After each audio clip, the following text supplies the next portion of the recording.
cumplir su objetivo debería poder ubicarse en la membrana de la bacteria o en la pared de las bacterias gram positivas o gram negativas.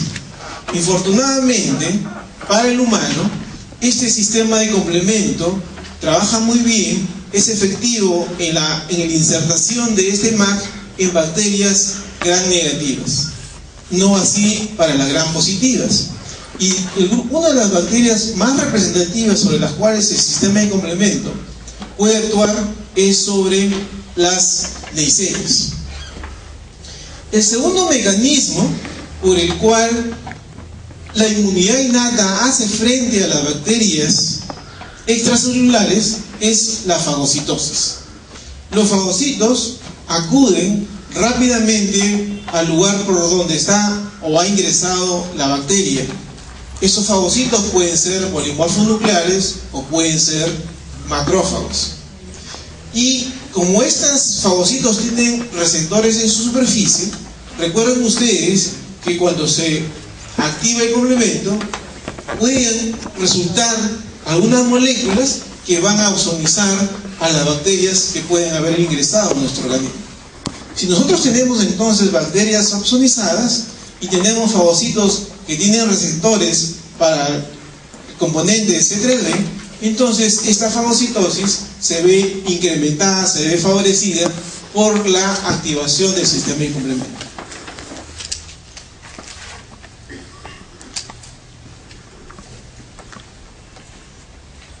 Los fagocitos tienen en su superficie varios receptores.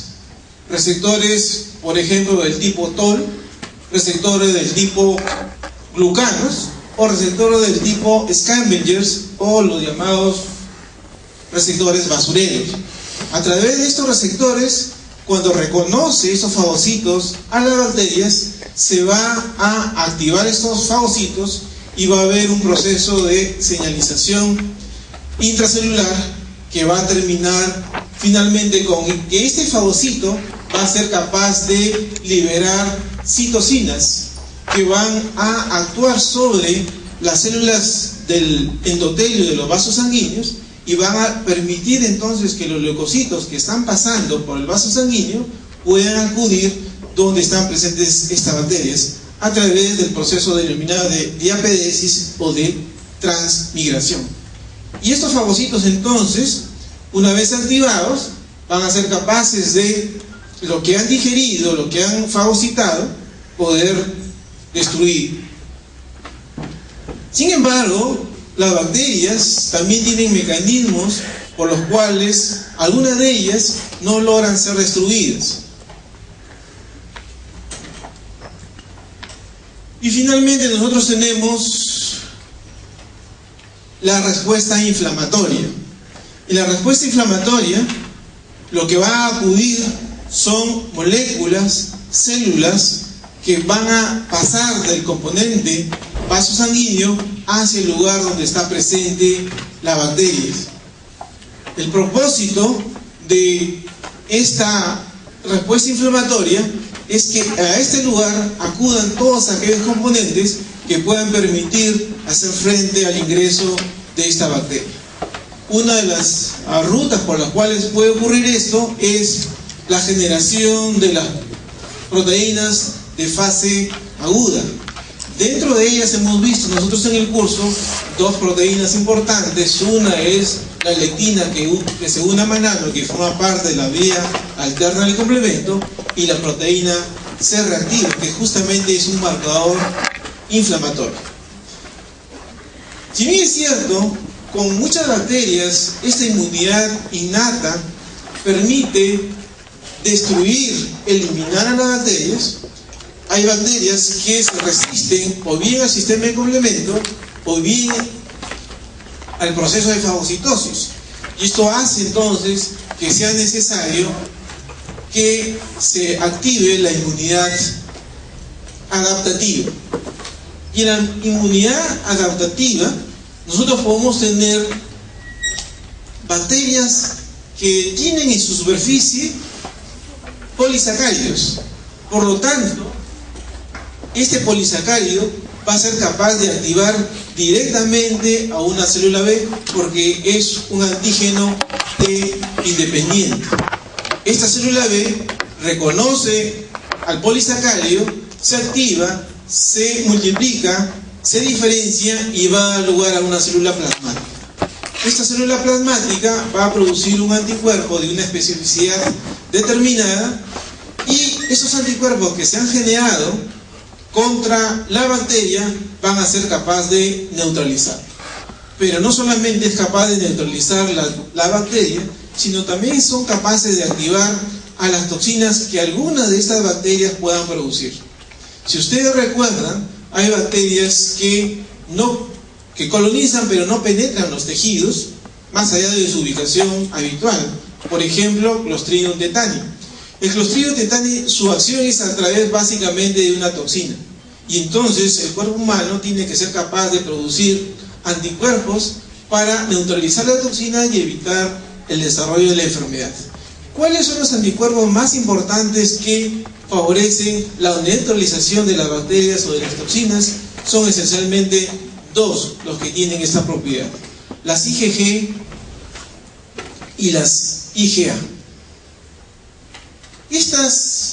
Estos anticuerpos también van a ser capaces de ozonizar a bacterias y toxinas, favorecer el proceso de fagocitosis por parte de los fagocitos.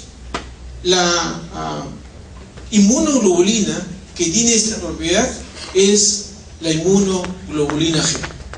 Simultáneamente, como aquí se están produciendo anticuerpos que están dirigidos contra la bacteria, vamos a tener nosotros un complejo antígeno-anticuerpo que va a ser capaz, por lo tanto, de activar la vía clásica del anticuerpo, la vía clásica del complemento. Los anticuerpos que activan la vía clásica del anticuerpo son la IgG, sobre todo la IgG1 y la IgG3, y la IgM. Activado el sistema de complemento, lo que va a ocurrir son varias consecuencias. Una de ellas es que el C3b que se genera en la activación de la vía del complemento por la ruta clásica se va a incorporar a la superficie del patógeno. Por lo tanto, el fagocito va a poder reconocer a este C3b vía su receptor. Y como este C3b está unido a la bacteria, este fagocito va a poder entonces fagocitar a esta bacteria. Asimismo, se van a producir aquí factores como C3a, C5a y C4a que tienen la propiedad de anafilotoxinas. Por lo tanto, esto va a activar la salida, la incorporación al lugar donde están las bacterias de todos los leucocitos. Y finalmente, si son bacterias gram negativas, la ruta final, la vía final de la activación del sistema de complemento de la vía clásica, el MAC, va a poder eventualmente destruir a las bacterias. Como hemos visto, en este caso se tratan de bacterias que tienen en su superficie polisacáridos. Y estos polisacáridos, muchas veces las bacterias lo producen, lo sintetizan exprofesamente para protegerse de la respuesta inmunitaria. Ustedes deben haber estudiado, deben haber revisado que existen bacterias que producen una cápsula. Y la gran mayoría, aunque no la totalidad de cápsulas, justamente es de polisacárido. Y esa cápsula los protege de la fagocitosis.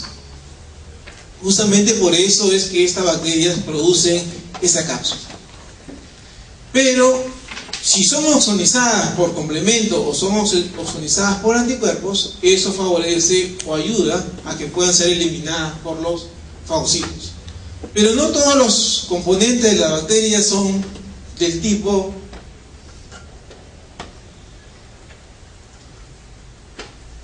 polisacáridos. También son proteínas. En realidad, una gran mayoría de antígenos son proteínas. Y entonces, la respuesta inmunitaria del tipo adaptativa necesita de las células T cooperadoras. Esas células T cooperadoras, que van a reconocer la proteína que le está presentando la célula presentadora, va a producir varias citocinas que van a favorecer la respuesta del tipo humoral, la respuesta de anticuerpos. Se van a generar ciertos anticuerpos que van a poder reaccionar contra la bacteria o algún producto que ella va a generar. Además, estas células T cooperadoras van a producir citocinas que van a tener una función muy específica. En el caso de interferón gamma, por ejemplo, lo que va a hacer va a activar al macrófago. Este macrófago pudo haber incorporado la bacteria en su interior, pero pudo haber sido incapaz de destruirlo. El hecho de que tenga un receptor para el interferón gamma hace que este macrófago pueda producir los intermediarios de oxígeno y eventualmente producir la lisis, la destrucción de lo que ha sido fagocitado. Y finalmente tenemos aquí una citocina muy importante, el factor de necrosis tumoral alfa, que tiene la propiedad de atraer hacia el lugar donde está siendo emitida la presencia de polimorfonucleares. Y ya sabemos que los polimorfonucleares, su función básica es el de fagocitar lo extraño.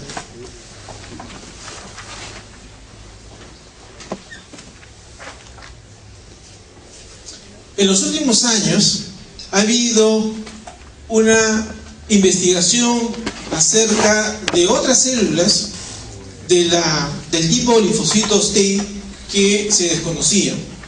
Y dentro de estos linfocitos T que han sido descubiertos, tenemos los linfocitos T cooperadores 17, llamados así porque van a producir una citocina llamada IL-17. Y lo que se ha visto es que esta TH17 tiene un papel muy importante en la respuesta contra las bacterias extracelulares y contra los hongos, porque esta interleucina 17 es capaz de reclutar al lugar donde están presentes las bacterias y los hongos a los neutrófilos. Y estos neutrófilos, sabemos nosotros, pueden ser capaces de fagocitar a bacterias, capaz de fagocitar hongos y poder destruirlo. Asimismo, o al lado de este papel benéfico que tiene esta subpoblación de linfocitos T, se ha visto que en algunos casos tiene su presencia a condicionar respuestas crónicas, básicamente por parásitos o por virus. Con eso entonces nosotros podemos decir que hemos revisado sumariamente lo que es la respuesta inmunitaria, tanto innata como adquirida, contra las bacterias extracelulares. Pero así como existen mecanismos que tratan de eliminar, que tratan de destruir a las bacterias, estas, por otra parte, tratan de sobrevivir, tratan de multiplicarse y evadir los mecanismos de respuesta inmunitaria. Y si bien es cierto, esto es una lista bastante corta de los mecanismos, yo creo que es bastante representativa. Probablemente de estos mecanismos, el más importante es el de variación antigénica. Eso supone que algunas bacterias son capaces de modificar algunos antígenos que están expresando en la superficie de su organismo. De tal forma, entonces, que si existe una respuesta de anticuerpos contra la bacteria, esta respuesta va a ser dirigida contra ese antígeno. Pero si la bacteria es capaz de cambiar ese antígeno, ese anticuerpo ya no es efectivo contra el antígeno que ha sido modificado o que ha sido cambiado. Y entonces, si la bacteria es capaz de cambiar no una vez, sino 2 veces, 5 veces, 10 veces o muchas veces, siempre estará por delante de la respuesta inmunitaria del hospedero y por lo tanto estará evadiendo esta respuesta. Y por lo tanto estaría cumpliendo la bacteria su función, que es multiplicarse. De las bacterias que tienen este mecanismo como un elemento muy importante, aquí aparecen 2 especies representativas patógenas para el humano: Neisseria gonorrea y algunos de los serotipos de Escherichia coli. En el caso de Neisseria, se sabe, por ejemplo, que existe en su superficie una proteína llamada pilina, que es muy importante como una adhesina. Y bueno, esta pilina puede ser cambiada muchas veces, de tal forma que la respuesta inmunitaria que se ha producido contra la pilina, contra un tipo de pilina, deja de tener efectividad cuando la bacteria es capaz de cambiar esta pilina por otra. Y tenemos nosotros el caso del Streptococcus pneumoniae. El Streptococcus pneumoniae es un patógeno importante, sobre todo en los más pequeños, porque es capaz de ocasionar neumonía. En el Perú la primera causa de neumonía es por Streptococcus pneumoniae y se reconocen aproximadamente en el mundo que circulan unos 90 serotipos. No todos los serotipos circulan en un país determinado. En nuestro país, los estudios que se han realizado en los últimos 10 o 15 años revelan que estarían circulando alrededor de unos 10 serotipos.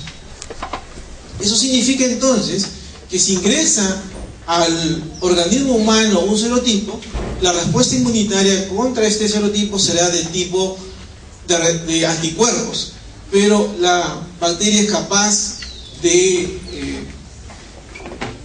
modificar sus serotipos, modificar sus antígenos de superficie, y por lo tanto, si llega a esta persona un serotipo diferente, los anticuerpos que son efectivos contra uno de ellos ya no son efectivos contra el otro serotipo. Y una persona puede albergar más de un serotipo. Y entonces eso explica en parte por qué estos Streptococcus pneumoniae puede evadir la respuesta inmunitaria y puede provocar enfermedad en el caso humano.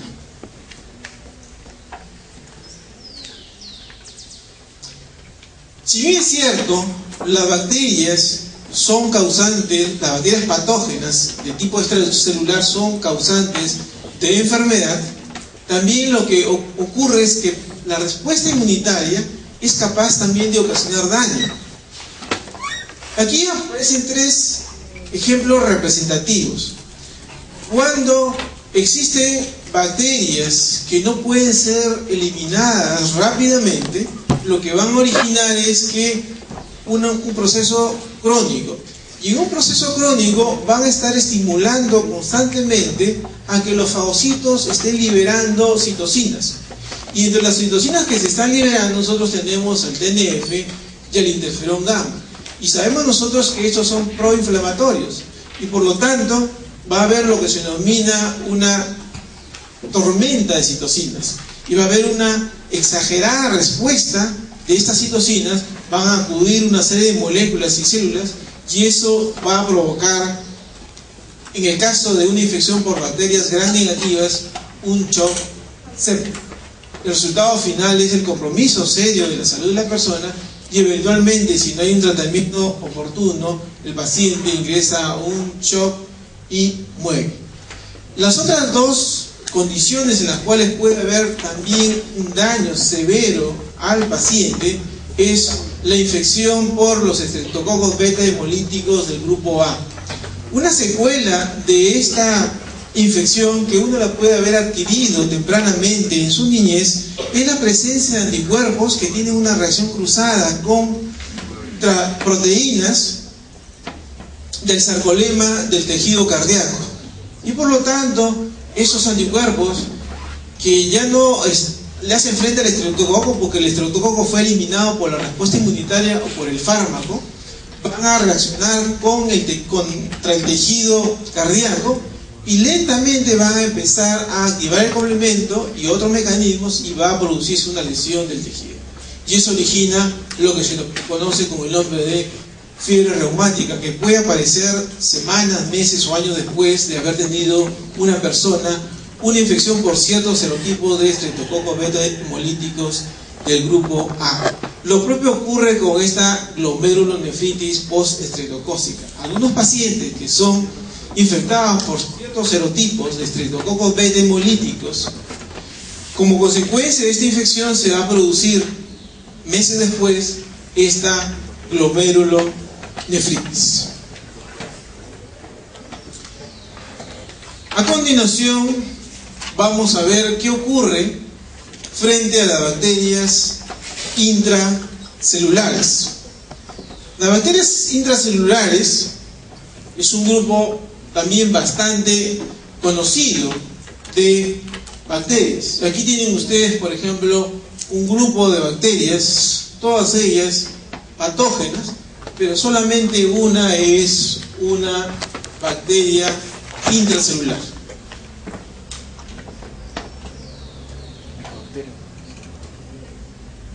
La respuesta es B, dicen por allá. Y efectivamente es probablemente la enfermedad por bacterias en el Perú más importante, por el número de personas afectadas, Mycobacterium tuberculosis. Y la segunda pregunta es la que aparece ahí. ¿Cuál será el principal mecanismo? Si para las bacterias extracelulares el principal mecanismo de respuesta inmunitaria adquirida era la respuesta inmunitaria humoral, ¿aquí cuál será?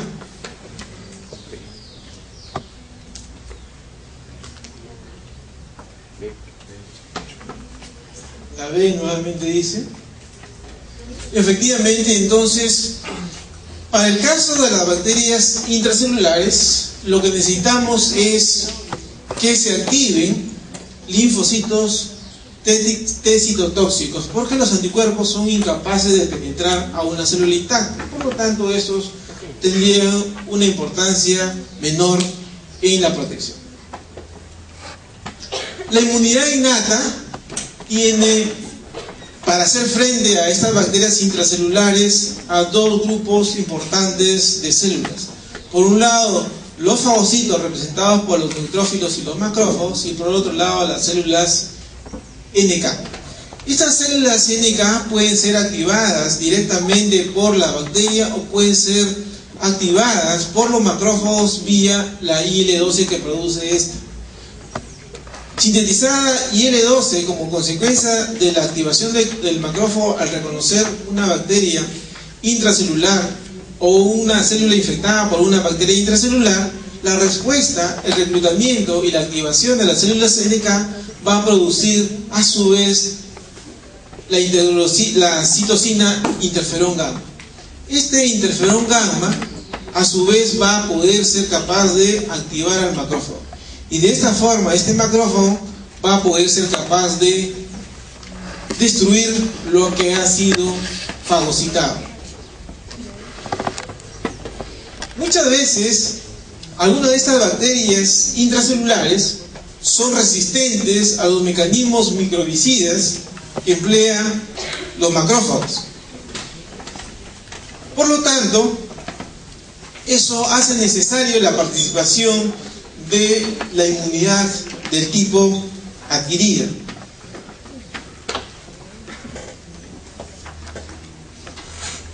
Nosotros tenemos en este gráfico un eje Y, donde está el nivel de microorganismos, un eje X, donde está la duración de la infección. Y tenemos tres curvas. Aquí tenemos la respuesta frente a la presencia de microorganismos de ratones que carecen de inmunidad innata. Es decir, que no hay, por ejemplo, fagocitos. Cuando estos grupos de ratones son infectados con bacterias intracelulares, como por ejemplo Listeria monocitogenes, lo que va a ocurrir es que en un tiempo muy corto, estas bacterias van a poder proliferar, porque no hay quien pueda hacer la primera línea de defensa contra la presencia de Listeria monocitogenes antes de la respuesta inmunitaria adquirida. Y por lo tanto, estos ratones van a sucumbir muy rápidamente. Por otro lado, tenemos esta línea amarilla que representa la población de ratones normales, o puede ser también las personas sanas, normales. Cuando son infectadas por esta bacteria, normalmente lo que va a ocurrir es una curva como esta. El nivel de bacterias va a aumentar hasta cuando actúen simultáneamente la inmunidad innata y la inmunidad adquirida y pueda controlar el proceso, y finalmente la población de las bacterias queda eliminada.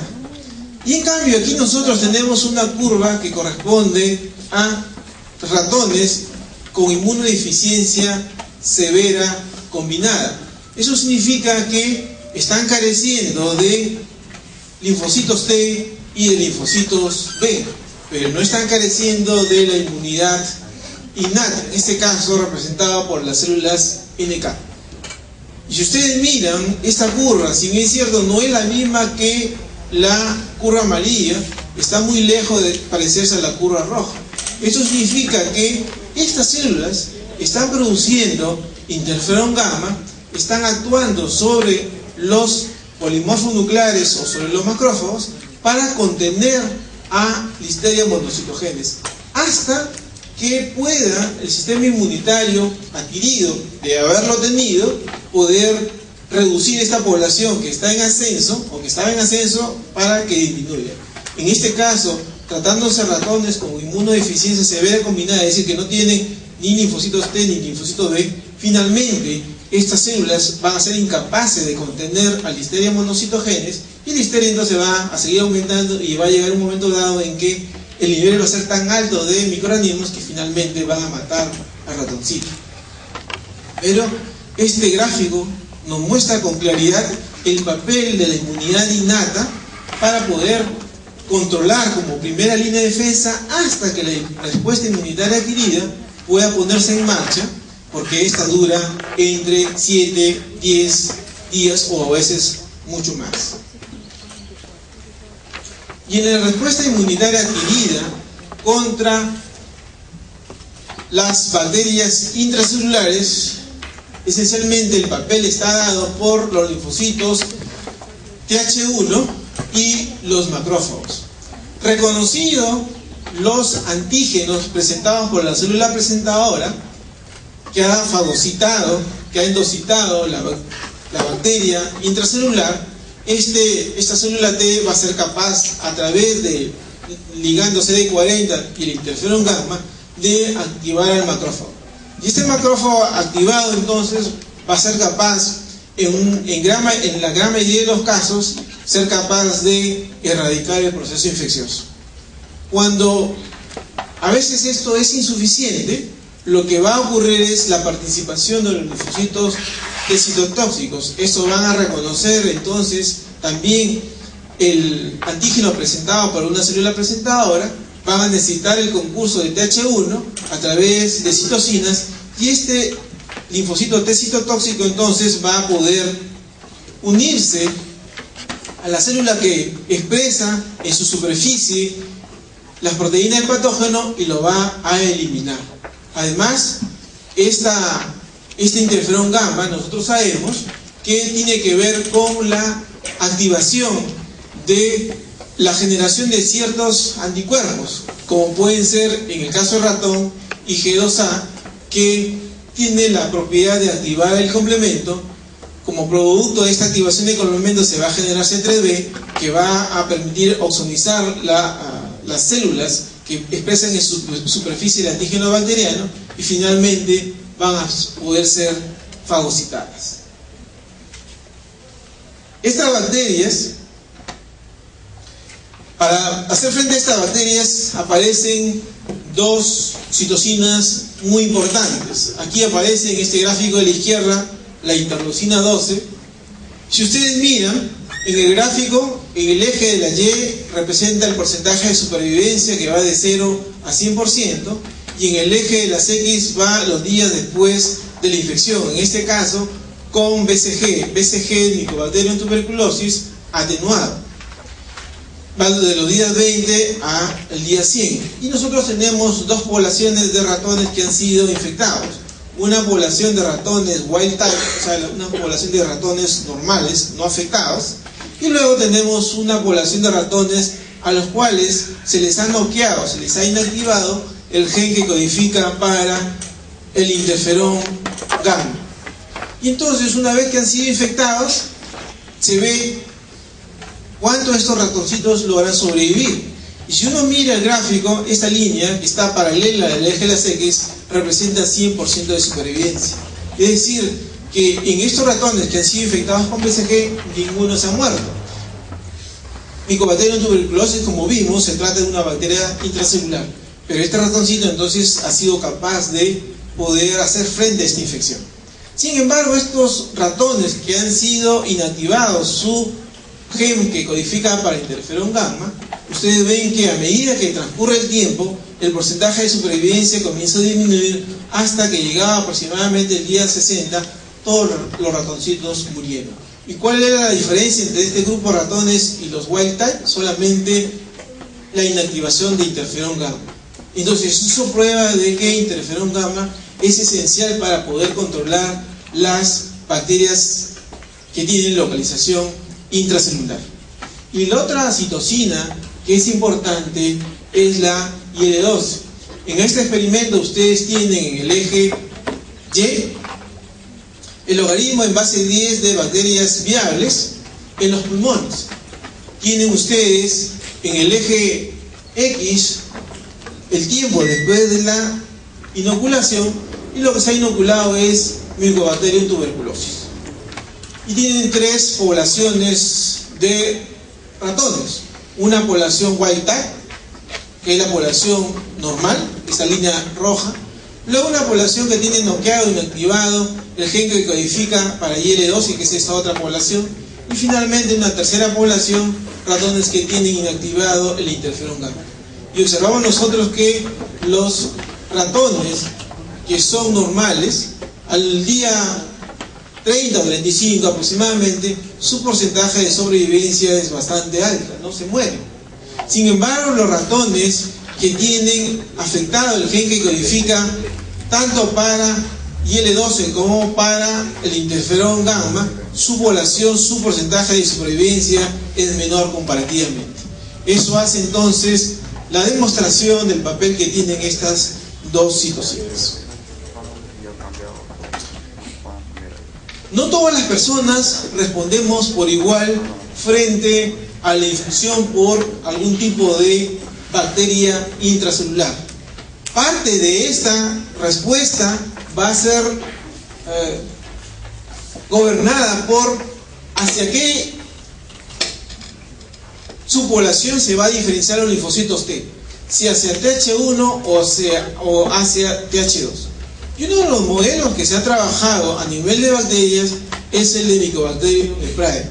Mycobacterium leprae, como su nombre lo dice, ocasiona una enfermedad infecciosa conocida con el nombre de lepra. Y hay dos presentaciones clínicas claramente diferenciables. Una es la lepra tuberculoide y la otra es la lepra lepromatosa.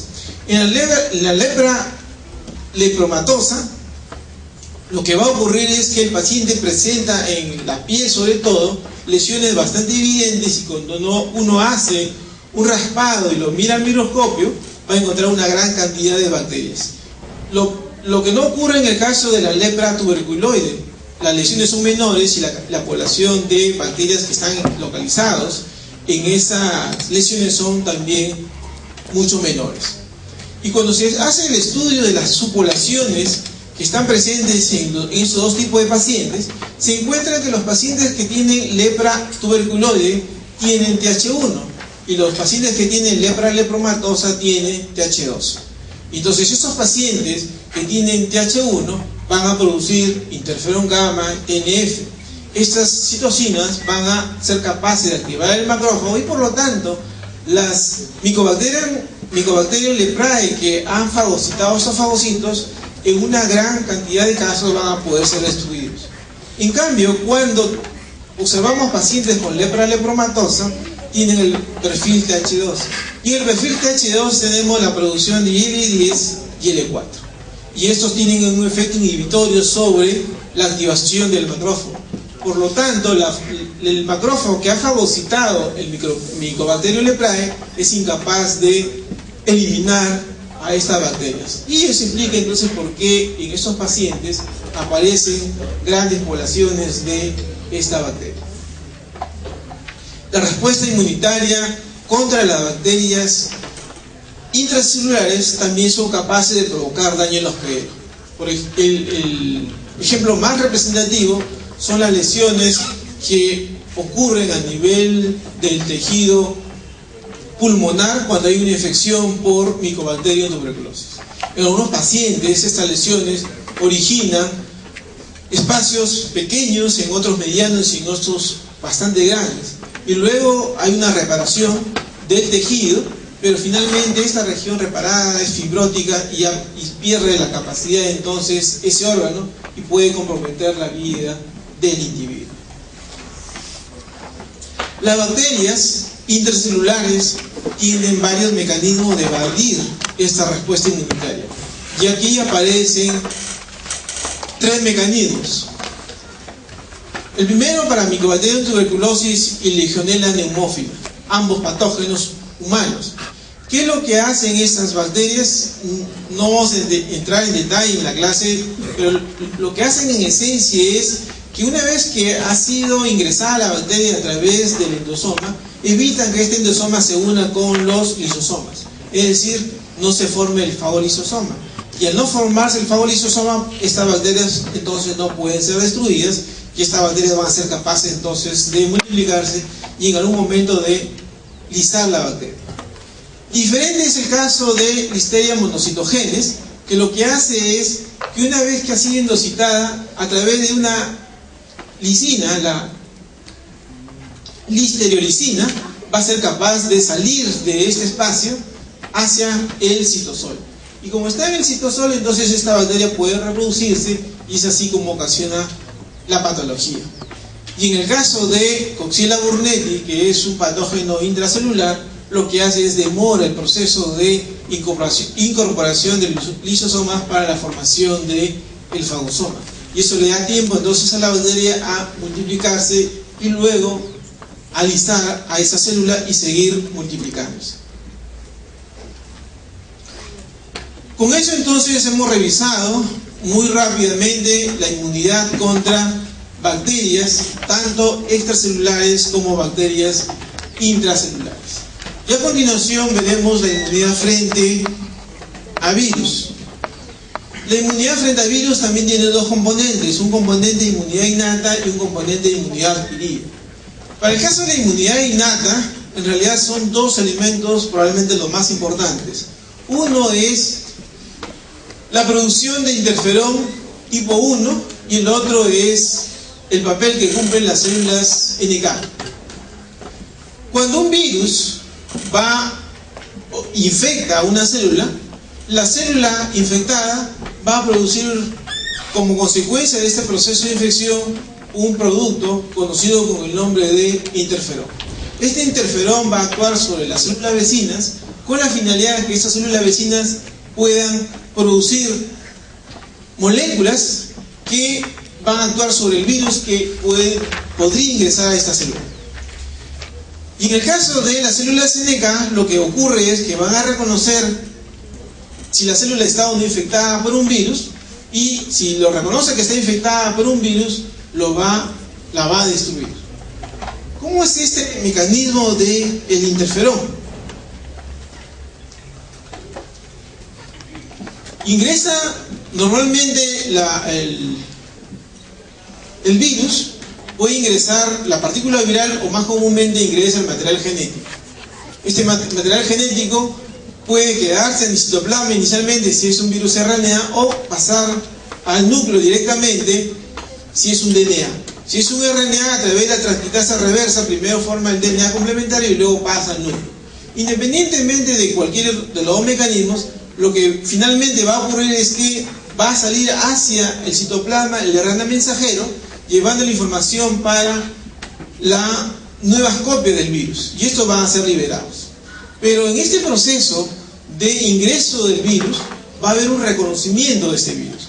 Ese reconocimiento del virus va a ser esencialmente a través de receptores, y estos receptores lo que van a originar es que haya un proceso de señalización intracelular que origina finalmente la producción del interferón. Este interferón va a ser liberado por esta célula infectada y va a llegar a la célula vecina. En la célula vecina hay un receptor para el interferón y como consecuencia entonces este interferón puede igualmente provocar una señalización intracelular y el resultado es que esta célula va a producir proteínas que van a tener que ver con la inactivación de esta partícula viral. Vamos a revisar solamente, muy sumariamente, este gráfico. Aquí tienen ustedes la partícula viral, y entonces esta partícula viral puede ingresar al citosol, estar localizada en el citosol, y lo que ocurre es que en el citosol, como hemos revisado nosotros según los talleres, existen moléculas que son capaces de reconocer el RNA de doble cadena. Por ejemplo, tenemos los inflamasomas, en este caso unas helicasas RIG1 y MDA5, que una vez que han reconocido a este virus como extraño, van a activar los factores IRF3, por ejemplo, el cual va a ingresar hacia el núcleo, y en el núcleo entonces van a activar a ciertos genes, entre ellos, por ejemplo, el gen que codifica para el interferón tipo 1. Lo propio ocurre cuando esta partícula viral ingresa en un compartimento de membranas, un endosoma, y aquí a nivel del endosoma hay los TLRs, el TLR3, el TLR7, 8 y 9, y entonces aquí nuevamente, a través de este mecanismo de señalización intracelular, va a través de ese factor nuclear kappa B, va a permitir que se expresen ciertas citocinas proinflamatorias. Dentro de ellas entonces tenemos nuevamente al interferón. Y este interferón entonces va a ser liberado por esa célula infectada, y la célula vecina tiene un receptor para el interferón tipo 1, llamado también alfa beta. Y una vez que hay esta interacción, se va a producir una activación de varias moléculas en el citosol de la célula que todavía no ha sido infectada, como puede ser, por ejemplo, la 2,5-oligo-A sintetasa, que lo que va a hacer es, va a activar a unas ribonucleasas. Estas ribonucleasas, cuando llega un virus RNA, va a degradar a este RNA, y por lo tanto no va a permitir que haya una síntesis de proteínas. El resultado final, que el virus no va a poder multiplicarse. Y por otro lado tenemos aquí que es capaz de activar a una proteína quinasa, la proteína quinasa R. Esta proteína quinasa actúa sobre el proceso de fabricación de nuevas partículas virales, particularmente a nivel de proteínas. Entonces se inhibe la síntesis de proteínas y es afectado el virus. De esta forma entonces el virus no podría hacer más copias y se terminó el proceso infeccioso. Y el otro mecanismo es a través de las células NK. Normalmente en nuestras células, aquí tenemos nosotros una célula normal y aquí tenemos una célula NK. Normalmente en nuestra célula normal está presentando en su superficie los antígenos propios. Y entonces las células NK tienen tienen dos receptores que le permiten establecer que esta es una célula normal. Tiene un receptor de activación y un receptor de inhibición. Normalmente entonces esta célula NK sensa de que esta célula está normal y no pasa nada. Cuando ingresa un virus a una célula, el virus tiene como estrategia que se exprese menos complejo mayor de histocompatibilidad clase 1. ¿Con qué finalidad? Con la finalidad de que no se presente a la célula correspondiente. Y entonces tenemos nosotros aquí una célula que no tiene en su superficie el complejo mayor de histocompatibilidad. Entonces cuando esta célula NK interactúa con esta célula, va a activarse el receptor inhibitorio. Y entonces esta célula NK lo que va a interpretar es que esa célula está infectada con un virus, y lo que va a hacer es la va a destruir, por los mecanismos que ya nosotros en su momento revisamos en la clase pasada o antepasada. Y en relación a la inmunidad adquirida frente a los virus, esencialmente son dos los mecanismos. Por un lado, la presencia de anticuerpos con la finalidad de neutralizar a la partícula viral para que pueda ingresar a su célula blanco. Y por otro lado, una vez que esta partícula viral ya ingresó a la célula blanco, ya el anticuerpo no tiene ningún papel. Y por lo tanto, lo que hay que hacer es que esta célula blanco pueda ser reconocida por una célula T citotóxica o un CD8 positivo y pueda destruirlo. Normalmente las células pueden expresar en su superficie esos antígenos, O una célula presentadora puede fagocitarse a esta célula y luego llevar a la superficie los antígenos, y entonces estas células TCD8 puede destruir a esa partícula viral. Así como vimos nosotros en el caso de las bacterias, los virus también tienen mecanismos inhibitorios, y aquí aparecen varios de esos mecanismos.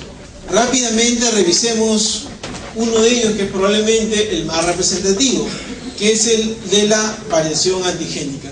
Normalmente la gran mayoría de las personas tienen en el año 1, 2 y algunas personas tienen varios resfríos. Y estos resfríos muchas veces son ocasionados por justamente el virus influenza. Y la pregunta que uno se hace es: ¿por qué una persona puede tener en el año varios resfríos? Si se supone que cuando ingresó el virus influenza, lo que ocurrió es que se generaron células de memoria que reconocen a ese virus. Lo que ocurre es que los virus influenza tienen mecanismos de cambiar su molécula de superficie. Hay dos moléculas de superficie importantes. Entonces puede ingresar un virus influenza de un cierto serotipo, la persona hace una respuesta inmunitaria contra ella, está protegida contra ese virus, contra ese serotipo, pero si mañana más tarde ingresa un serotipo diferente, así sea influenza, esa respuesta inicial contra el serotipo primigenio no es efectiva con el segundo serotipo que ingresa. Y si ingresa un tercer serotipo va a ocurrir lo mismo. Y es por eso entonces que una persona puede ser capaz de tener en el año varios de estos procesos virales de la vía respiratoria sálida. Similar mecanismo ocurre con estos rinovirus, que también son causa de resfríos, y en el caso tal vez más conocido en la opinión pública es el caso del VIH, que lo hablaremos nosotros en la última clase del curso. En relación a la inmunidad contra parásitos, aquí hay que considerar primero los protozoarios y hay que considerar en segundo lugar a los helmintos. En relación a los protozoarios, la respuesta puede ser contra los protozoarios de tipo extracelular. Estos protozoarios de tipo extracelular, los mecanismos más importantes vienen dados por el complemento y esencialmente por el complemento. Sin embargo, algunos de estos protozoos han sido capaces de desarrollar mecanismos de resistencia al complemento. Y entonces, la otra posibilidad es que los protozoarios extracelulares sean fagocitados. Y este sería entonces el otro mecanismo por el cual puede ser eliminado el protozoo. Sin embargo, también existen protozoos que han logrado desarrollar mecanismos de resistencia a estos mecanismos que tiene el fagocito de destruir. Y entonces permanecen en esta célula por mucho tiempo. Un ejemplo bastante común es el de toxoplasma, por ejemplo. Otro ejemplo que es también común es el caso de Plasmodium, agente causal de malaria. Tiene mecanismos entonces de resistencia a complemento o hacia los fagocitos. En el caso de los helmintos, aquí tenemos nosotros Schistosoma manzoni.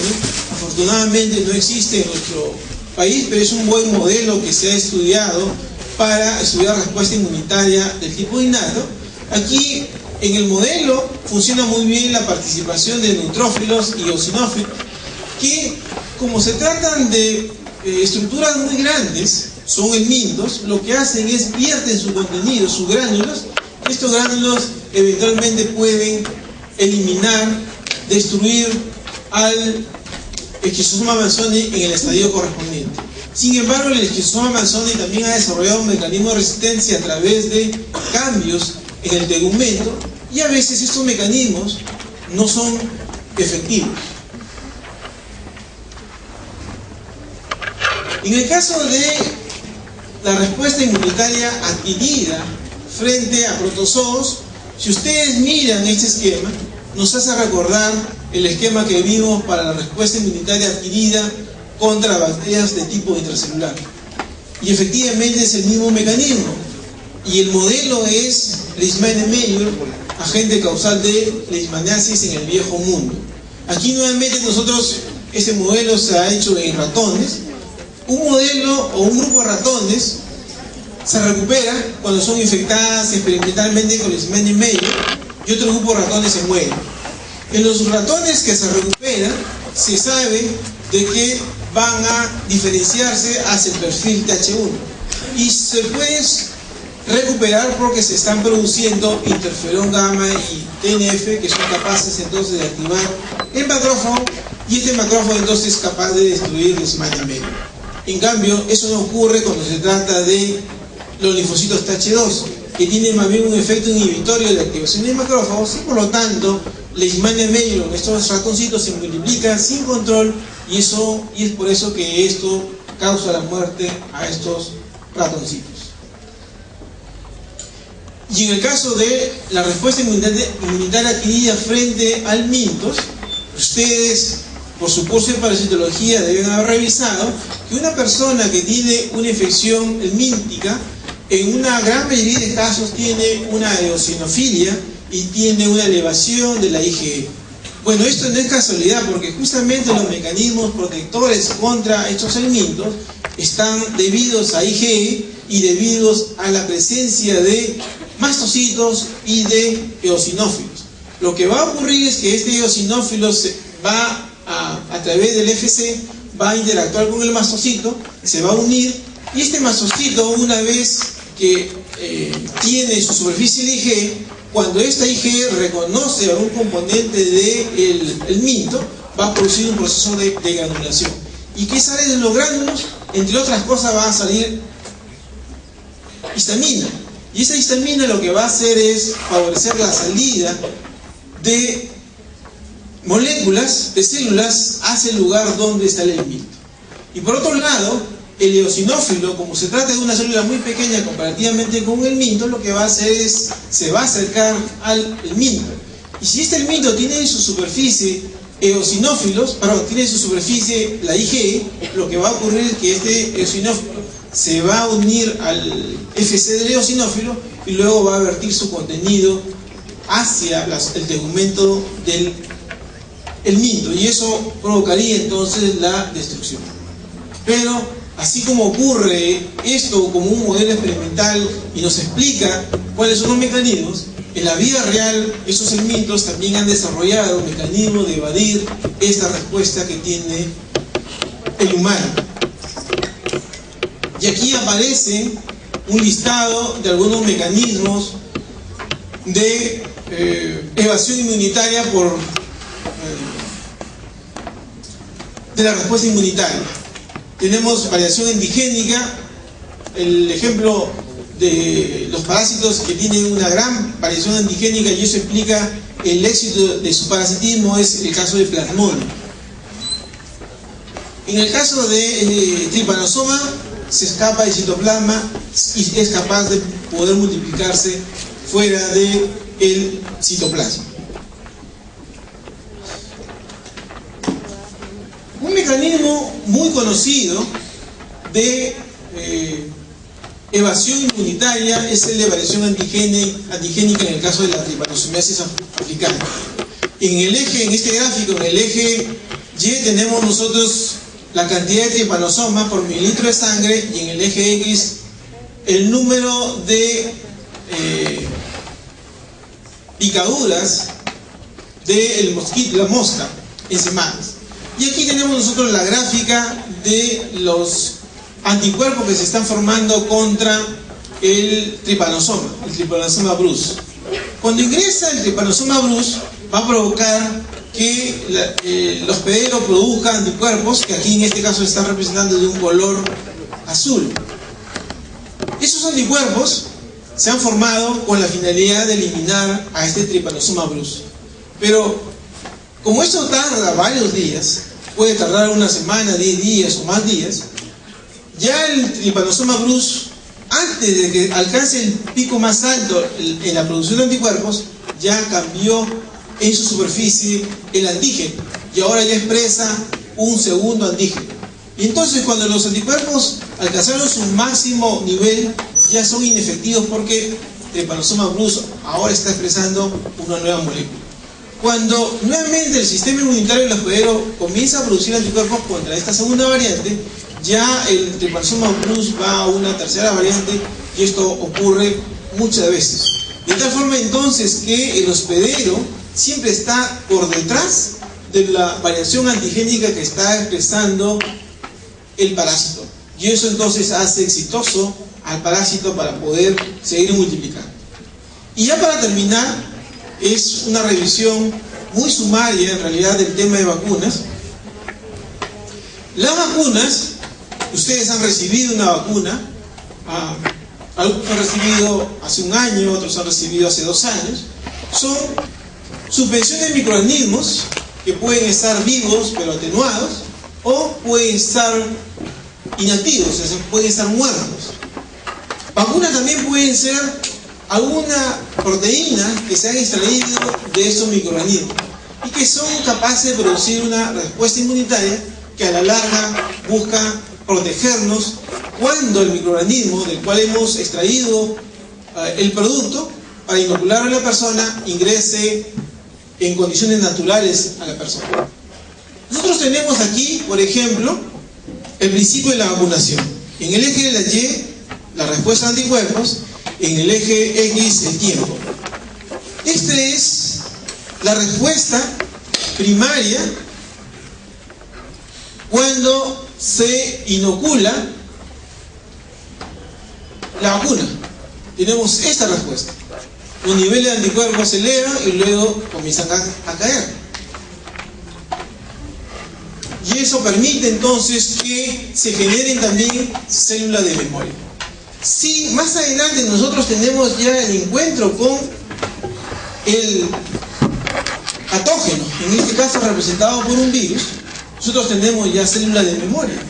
Entonces cuando se encuentran con el virus, estas células de memoria rápidamente entonces producen anticuerpos y ustedes ven ahí la elevación de los niveles de anticuerpos y esa es una respuesta de tipo secundario. Estos anticuerpos entonces van a reaccionar rápidamente con el virus y en el mejor de los casos van a permitir eliminar este virus por los mecanismos que vimos hace un momento. Y esta inmunización, esta vacunación puede ser pasiva o activa. Puede ser natural y artificial. ¿Cuándo es natural? Natural puede ser pasiva y activa. ¿Cuándo es pasiva? Cuando, por ejemplo, la mujer gestante ha recibido vacunas y está inmunizada contra ciertos agentes y a través de la placenta le va a transferir anticuerpos al niño. Entonces, cuando nace este niño, va a tener circulante en su organismo esos anticuerpos. ¿De quién son estos anticuerpos? De la mamá. ¿Hasta cuándo van a durar? Dependiendo del isotipo, puede durar máximo unos 9 a 12 meses. Y después, el niño tendrá que valerse por sí mismo para hacer frente a los patógenos. ¿Y cuándo será activa? Cuando una persona, por ejemplo, se enferma. Una persona se infecta con un agente, se enferma y hace una respuesta contra el agente. ¿Existe riesgo? Sí, porque su respuesta puede ser tan tardía que en realidad antes de hacer su respuesta, de repente se murió. Y entonces, no se aconseja entonces que uno se inmunice en forma natural, sino en forma artificial. ¿Y cómo se puede uno inmunizar en forma artificial? De 2 formas. En forma pasiva. Una persona, por ejemplo, tiene un accidente o un paciente que tiene una infección por hepatitis B. Está haciendo una intervención quirúrgica de un paciente que tiene hepatitis y de repente se da un pinchazo, se da un corte. Y no se sabe el estatus inmunológico de ese paciente. Entonces, ¿cómo hacemos para evitar que ese virus logre llegar a los hepatocitos? Inmediatamente se le aplica gamma globulina contra hepatitis B. Esa gamma globulina va a circular en la sangre, va a alcanzar al virus, lo va a neutralizar, viene el fagocito y finalmente desaparece. Desaparece el virus. Y con el tiempo esos anticuerpos que han sido transferidos también van a desaparecer. Pero ya cumplió su objetivo. La otra posibilidad es que sea una inmunización activa. Es decir, le inoculamos con anterioridad al encuentro con el patógeno al niño o al adulto y en él se va a producir anticuerpos o células T que van a ser capaces de, más adelante, cuando se encuentren con el agente, de proteger a ese niño o a ese adulto. Las vacunas pueden ser de tipo atenuadas, es decir, estamos hablando de gérmenes vivos, pero avirulentos, y pueden ser bacterianas o virales. De las bacterianas, el que es más representativo y que se emplea aquí en nuestro país es BCG. También hay una vacuna contra el cólera que no se usa en el Perú. Y de las vacunas virales tenemos nosotros